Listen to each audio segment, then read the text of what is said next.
Hi everybody, welcome to the Radio Control Show. I'm Chris Chianelli. What we're going to talk about is the basics of flight. I'm going to show you everything from preparing your airplane to selecting a field to going through a basic flight pattern, and we're even going to show you how to take off and land. But the most important thing is, when I learned how to fly, I found that the more I understood why an airplane flies, the better pilot it made me, much better. Okay, so what does make an airplane lift off the ground and fly? It's the power that gives you the altitude, whether it's a prop, whether it's a jet engine, or with a glider, the power is supplied by your arm. And the reason for that is you get the airplane moving forward through the air. The more the air moves across the wing, the more lift that's generated by the wing. And there comes a point where the lift is sufficient to support the weight of the airplane. You always want to keep ahead of that speed. You don't want to be right at that speed because it can be dangerous. You always want to leave yourself a margin of safety. When the plane slows down, the lift starts to decrease. And if it decreases to the point where it can no longer support the weight of the airplane, that's what we call the wing stalling, okay? So you always want to keep the speed up. And as the airplane's flying through the air, you got enough lift going on, that's when you can use the controls to redirect its flight path.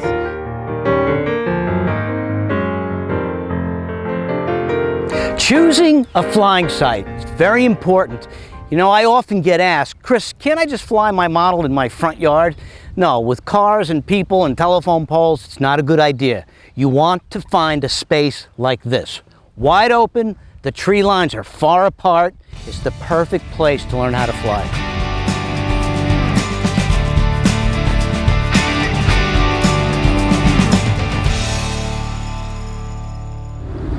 Now that you've chosen the park flyer that you like, the very first thing I want you to do before you do anything else is read the instructions. Read them twice. Believe me, it'll save you a lot of problems later. Another good habit is do not be in a rush when you go out to fly. Take the time and make sure, for instance, that the wing is on straight. All these airplanes have a little marker where the center is, and you can center the wing with the fuselage.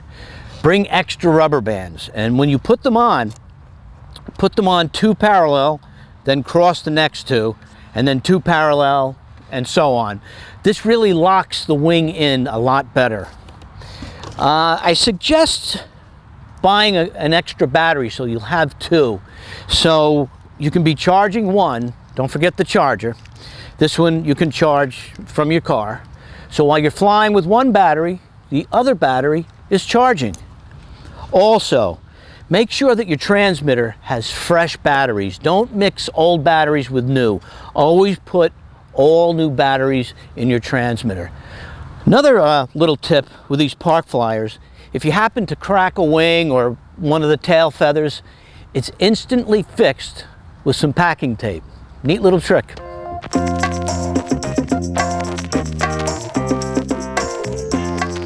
Today's letter comes from Walter S. of Hershey, PA. And he writes, Dear Chris, my son and I just got into electric-powered park flyers. What type of wind can they handle? The answer, Walter, is not much. The best possible conditions are no wind at all. And you don't want to fly in anything more than like a 5-mile-per-hour wind. The reason for this is park flyers are very light and they can be blown away by any kind of wind. The second reason is you're on a learning curve. So you want the airplane to fly nice and stable, not being buffeted around by a lot of wind. There's two ways to get an RC airplane in the air. One is to hand launch, the other is to take off the ground. And when you do a hand launch, a lot of guys make the mistake of tilting the airplane up or tilting it down. You want to keep it level. Pretend it's a dart. Pretend there's a big dartboard on the horizon and aim for that dartboard. Always launch into the wind. Take a few steps, give it throttle, and it's done like this.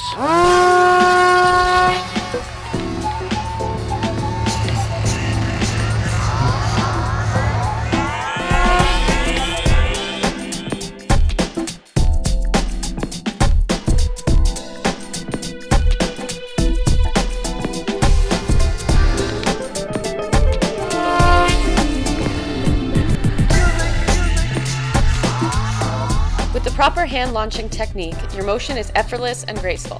When you throw your model, think of it as tossing a dart. Never launch your model underhand.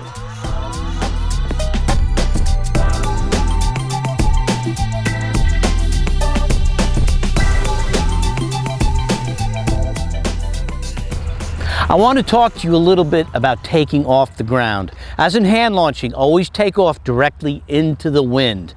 I recommend that you choose an airplane with a tricycle landing gear. They're the easiest of all to take off. They track very true down the runway. Now when you apply throttle, leave the elevator at neutral. You keep the airplane going straight with the rudder control.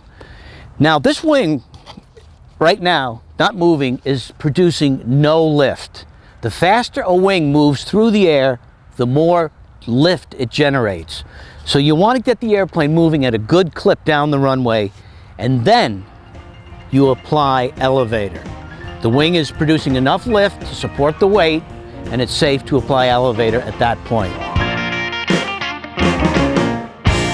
What I want to demonstrate here is that unlike a car, an airplane is not steered around the sky like a car is steered around the street. That's not how you want to fly. An airplane knows how to fly on its own without your help. What you're doing with the control sticks is gently redirecting an airplane's flight path. The radio is turned off in this airplane, and I'm going to show you it still knows how to fly all on its own.